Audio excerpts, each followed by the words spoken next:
Hey, everybody. Welcome to the Health Babes podcast. Today we have Alison Marras with us.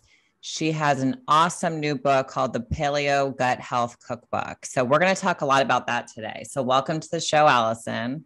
Thanks so much for having me. I'm excited to be here. Yeah. And Alison and I have been Instagram friends Oh, for yeah. quite a few years. So it's so nice to Yes. have you on. So, Yeah, same. um, and you guys have to check this book out. We'll get more into the book, but it's beautiful and it's amazing. And did such a great job with this. So Thank let's you. talk about, what type of diets do you use for gut healing and chronic healing? Yeah, absolutely. So, in general, I really like to use paleo. And, spoiler alert, that is the main premise of the book. But reason being, because it really just helps us get back to eating in a more natural way, kicking out, the hyper palatable junk that I think often confuses us. It's really focused on nutrient density. And it's just been a great way that I've been able to heal my body with Hashimoto's and chronic digestive issues, from years ago. And so it's been a really amazing template for me, and even, working with my clients to just get back to eating real food and then seeing from there what really works for, your own bio individuality. And so as we know, and Becky, especially in your cookbooks and everything, you do a great job of talking about this, but the paleo-ish diet or template removes gluten, dairy, grains, and legumes, as well as, the processed foods and sugars and stuff like that. So because of that, it's removing a lot of the things that are inflammatory to our gut, specifically when we're talking about gut health, and anything that's really, hard to digest. So that's what I found to be great as a base template. And then the other diet, especially for autoimmunity, when we're talking about chronic illness, is the autoimmune protocol, which is basically like paleo plus. Mhm. And, it's very short term eliminations and reintroductions. And it can be really beneficial for some people. There have been clinical trials done for both Hashimoto's and IBS. For symptom reduction, and it's essentially, more removals beyond the paleo template, like nightshades and eggs and nuts and seeds and certain things like that. So it can be really beneficial for healing while you're, hopefully working with a functional medicine doctor or other practitioner that's helping you heal your gut. And then you kind of explore the reintroductions. And I really love to find the sweet spot after that, like what feels good in your body, what's not causing a flare up of any kind, whether with your gut or autoimmunity or anything like that. And then you just kind of find your own rhythm is really what I like to do. But those two have been the most instrumental, I think, personally and professionally. Yeah, I totally agree. So, I always say there's no one diet for everyone, but I Mhm. definitely base everyone's diet starting as a paleo as kind of like the base, and then, take, carb count, or, what I mean, do different things within the paleo diet, I would say, for the most part. So I love to hear that you do the same thing. It's really what works. Absolutely. I agree. And I think there's so much more now out there, like whether it's recipe blogs, whether it's cookbooks like this, there's so much more out there than even just a few years ago.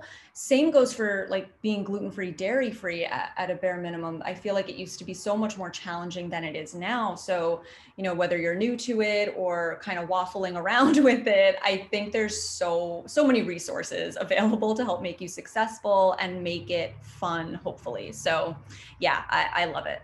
Yeah, and also too, like even with kids, with Mhm. snacks, I'm not a huge, I don't promote a lot of processed food by any means, but there are paleo snacks, like a very big abundance of paleo Yes. snacks, which makes it really great, and it's good for, adults on the go or kids. So I love Absolutely. that. So let's talk about detox. So what sort of ways do you support detox and healthy digestion through this diet? Yeah, I love that. Well, so by nature of already kicking out the junk, Mm-hmm. the like excessively processed foods and sugar and all the hyper palatable stuff, you're already helping to kind of detox from that, which is already slowing down our system, and causing all sorts of inflammation. So that's kind of the biggest way that the paleo diet is going to help with that.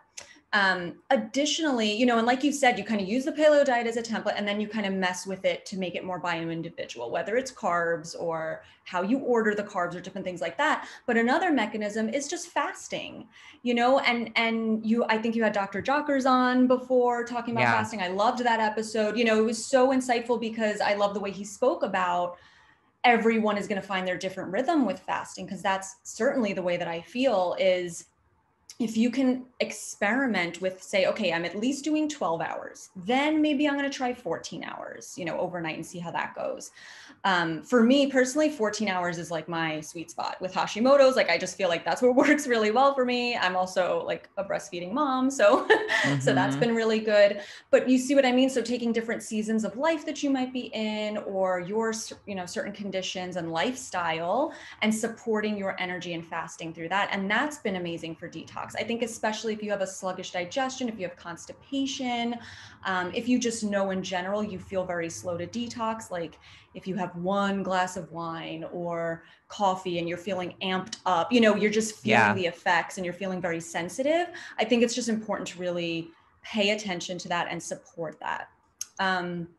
Yeah. And then I would say the other thing is, I'm going to sound like such a basic wellness Instagram bitch here, but I love warm lemon water first thing in the morning. It's just magic. Like, that's Yeah. another thing that I think really helps with like kicking off your digestion, give you a little boost of energy, and hydration is so key for detox. And it's something we so often overlook. So that's one of the biggest, I think, my holy grail right there. And then if you want to get into more like nutrients and how you can detox, I love cruciferous vegetables on the Yeah. paleo diet, like especially for excess estrogen, just helping you kind of detox through that as you can handle it. I know some people can't always handle all sorts of cruciferous veggies, but certainly things like shredded cabbage I love to saute, Yes. I right? love that. Yeah, like you can find what works for you. So I think those are really great. Besides just looking at the eliminations, thinking about like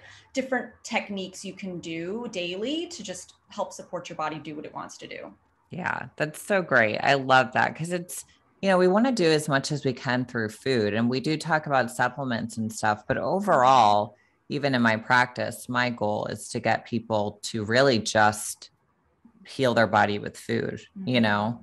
So this is one of the reasons I really love your book. So what about, someone who's new and they're just embarking on this journey of changing their diet?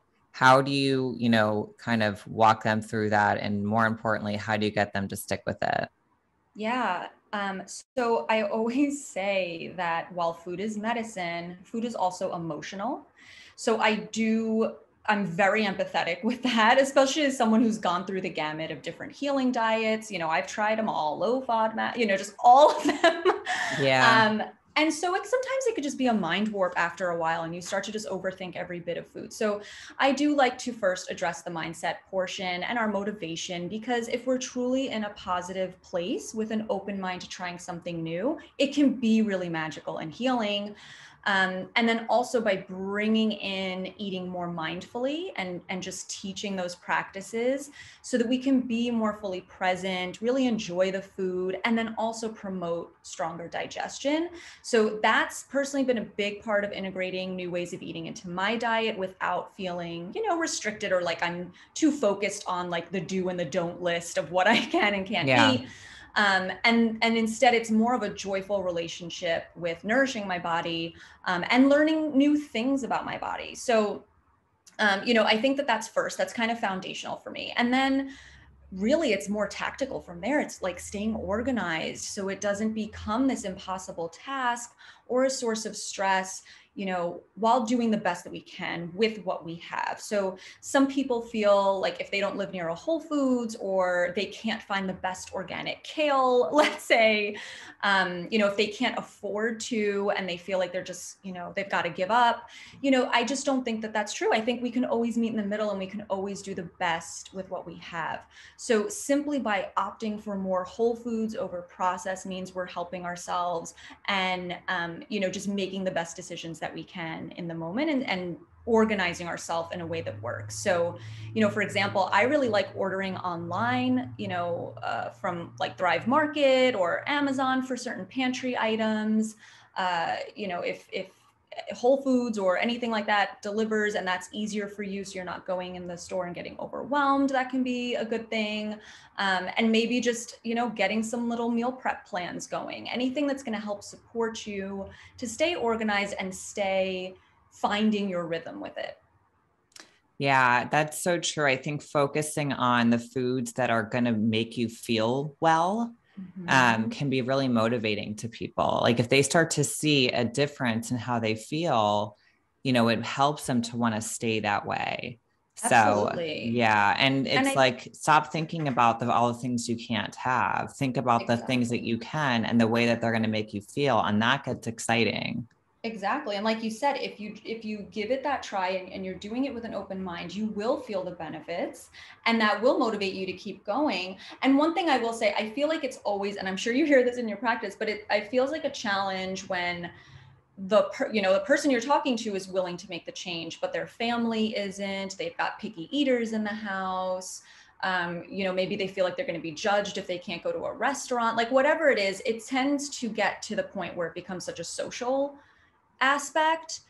So I do like to just arm my clients and my audience with tools for that. Like, okay, here's what you're going to say to the waiter when you go to the restaurant. Yeah. Here's how you're going to pick a good restaurant. Again, by being organized and just having a running list of like, cool, I could eat here, whatever it is, and really not being scared to speak up for yourself. But then also at home, all my clients are just like, oh, my spouse is going to like give me, a whole lecture if I try to change our food, or my kids won't eat anything but these two things, finding ways to make an easy meal prep that can serve the whole family. And then there's just little, I call them accessories or sides or whatever you want to call them, that you bring into a base meal that you've prepped for everybody. And so if it's just like ground meat and veggies that you prepped, and you can have it over zoodles and they're having it over pasta or on a bun, everyone kind of gets what they need, and you didn't have to make 20 meals. You're not a short order cook. Yeah. The thing is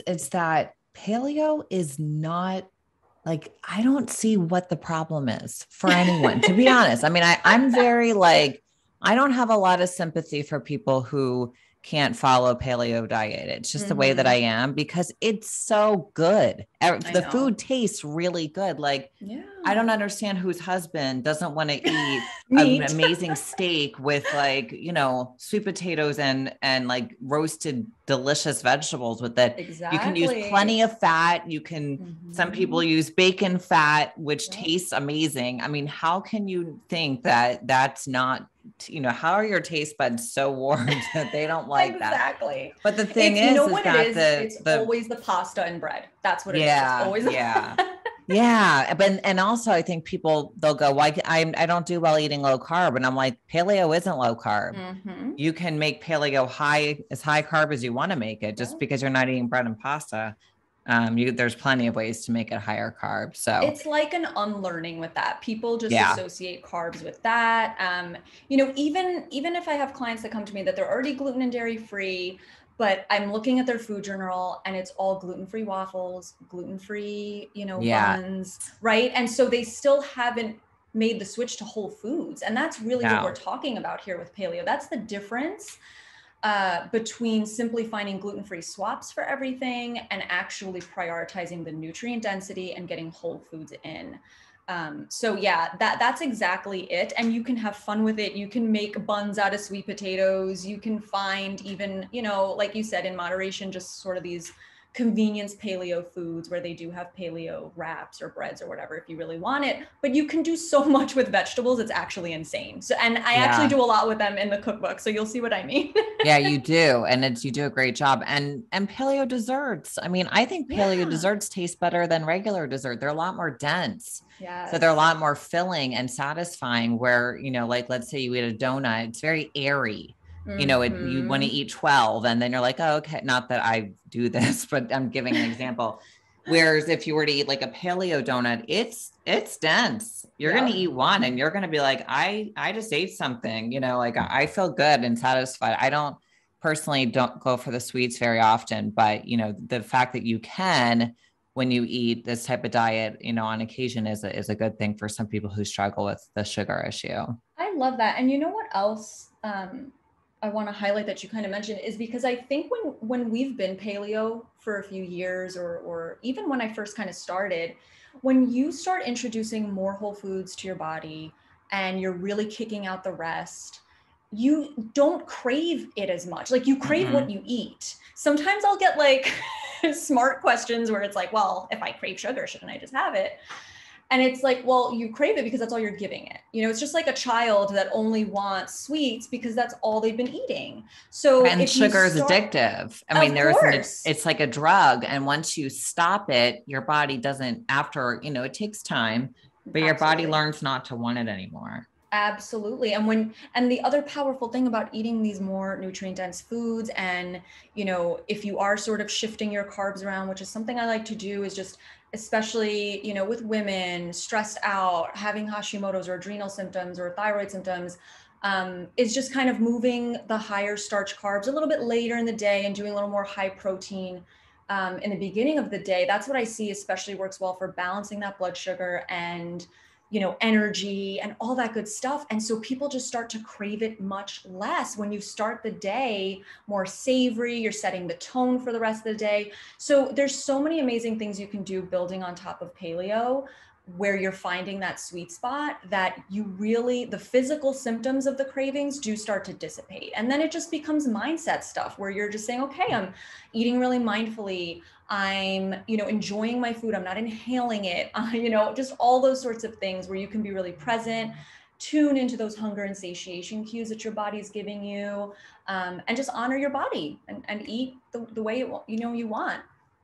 And so many people don't eat mindfully. They just like 2 bites or 2 chews per bite and then wonder why they have digestion issues. Yes. And they're not focusing on eating when they're eating. They're like watching TV or working or whatever. And I know, and I wanted to save this for people to get the book and actually learn these tools from your book, but she definitely goes into a lot of ways you need to learn to mindfully eat. And it's really great. So you guys have to get this book to learn that part. I love it. Teaser. So what about like elimination diets, you know, which I guess paleo is, if you want to call it that. You know, people ask this a lot in our practice, and I'm sure they ask you, you know, can they, once they've eliminated foods and they see what works for them, you know, can someone ever get their favorite foods back into their diet? Yeah. I love that question because I think we do need to keep things in perspective. So the answer is yes. Ideally, you can. It may take longer. So especially when we're talking about gut healing, I always like to say, like, it didn't take overnight for you to develop gut issues. So it's not going to take overnight to suddenly, you know, get rid of them. Poof. It's just not like that. There are no magic pills. We know that, and it takes time. So when I like to think about using elimination diets, let's say it's AIP, especially, right? So paleo, I feel like is a little bit more of like a template lifestyle, and then AIP. Yeah, it's not really elimination because you don't really want to add gluten back in, right? Exactly. Like there are certain things. It's more like, no, I'm trying to adopt a new lifestyle. I don't want to have processed foods anymore. You know, that kind of stuff. So I agree. So I think if let's talk AIP or even, you know, like the histamine or low FODMAPs, it's the same kind of situation where they're short term. We're trying to reduce inflammation while we are healing. So it's a tool to use while you're healing. And that means whether you're working with a practitioner on a gut healing protocol, maybe you're eradicating some kind of overgrowth or, you know, candida or H. pylori, whatever it is, or SIBO, of course, like you're working on that piece. You're figuring out what's maybe root cause issues of what's happening with my gut. And all the while you're kind of using this elimination diet therapeutically to, help with symptoms, to really reduce that inflammation and let that healing protocol really work for you. If you're not doing any of those things, let's say you're just like not working with a practitioner, you don't know that there's really anything that wrong. What you can be doing to heal is, including bone broth, including organ meats. It's just as important as what you're including and doing. And not only focusing on, I can't have nightshades, I can't have cauliflower on the low FODMAP diet. That will drive you insane, and that's not going to heal you if you're going crazy. Yeah, because there's so many different foods. I mean, if you can't eat a handful of foods, I mean, think of how many you can eat, Yes. Like focus. Like I always try to say, like, here's the list that you can. Like, let's focus on that. Let's find some really delicious recipes to go along with it. Have fun in the kitchen, explore. And remember, this is short term while you're healing the gut, while you're drinking the bone broth, while you're doing the supplements, whatever it is, and give your gut the time it needs to heal. So ideally, after that process, whether it's a few weeks, a few months, whatever it is, you start to challenge reintroductions, with a food journal, listening in, am I having any gut reactions? Am I breaking out on, my skin, whatever it is, and then challenging it and starting to, rotate foods back in. And that's kind of a big underline on rotating, because I like to say, it's so important to diversify, your veggies, your meats, your, everything, the type of fish you're eating. We get so stuck on eating the same things. And when we have leaky gut, we just are more prone to getting, sensitive to whatever we're eating a lot of. So as you start to reintroduce your foods back, whatever it is, maybe you were sensitive to cauliflower, to almonds, whatever. As you start to reintroduce those, just remember the poison is in the dose, and, having it once or twice a week could be great for you versus having almond milk 3 times a day, every day. Right? Yeah. So I like to think about that too. I love that explanation. It's such a good way to explain it. Thank you for being so thorough with that. Yeah, my pleasure. So let's talk about other ways we can support our gut health to lessen sugar cravings. Oh yeah, I would love to. So I think one of the main ways is absorption. So that's one of the biggest things, that when our digestion is impaired, we're simply not absorbing even if we're eating this perfect, quote unquote, air quotes, perfect diet, if we're not absorbing it, it's simply not doing the trick. So we need to get the vital nutrients, even, from that healthy food that we're eating. And if we're not, we're going to continue experiencing these cravings and feeling like we're just not getting enough, and then our hormones like ghrelin and leptin, the hunger and satiation hormones, are not firing off as they should. And it's being compromised. So we're not able to, there's certainly have been times in my life where I've heard, oh, just like tune in. What do you feel? It's like, I don't know. I'm all over the place. And that really resonates with me. And so if you're feeling like you really have no idea, that could be a thing where it's like just these hormones are out of whack. So absorption is really key. And so really eating the nutrient dense foods, but then also focusing on whether it's digestive enzymes or something else, like mindfully eating, of course, should be there so that you are really, soaking in all that goodness with the food. And again, when I say mindfully eating, like slowing down, chewing your food really well, and just put away distractions, like just eat your food, just pay attention. And then, giving your gut a break in between meals, so you're not snacking all day long. I think a lot of us that grew up in the low fat era, and we were told to eat like 6 meals a day and have all the grains and right? Like our blood sugar has been on a roller coaster. We've been struggling with hypoglycemia and other issues like that. And that creates more sugar cravings. Like our body is in this fight or flight state. It's concerned we're going to faint. So it keeps us looking for some kind of quick energy, which is sugar. So so the less we do that and the more balanced meals we sit down and mindfully eat throughout the day that are nutrient dense, not processed food that's tricking our body into thinking and firing off different things, that's when we're going to start to even out a little bit more, and we'll be able to actually think. Less brain fog, less sugar cravings, all that stuff. So I think that's really supportive, is just, let's get some light fasting in between our meals. Let's get good balanced meals throughout the day that we're mindfully eating. And that's going to support both our digestion, our metabolism, all that good stuff. And that's what's going to help with the sugar cravings for sure. Yeah, I noticed for me, if I eat sugar, I feel horrible. I mean, Yes. horrible. It affects everything. Yeah, it makes your blood sugar and insulin spike and then plummet. So the worst thing, in my opinion, you can do when your blood sugar is dropping is actually eat sugar. You need to eat protein or fat, and that will stabilize you. So that's like, doctors telling their diabetic patients to go drink juice. I'm like, oh my gosh, what? No. How do we just keep this vicious cycle going? Yeah, it's crazy. Well, this has been amazing. And I do love your book. So why don't you tell everyone the name of your book again, where they can find it and where people can find you?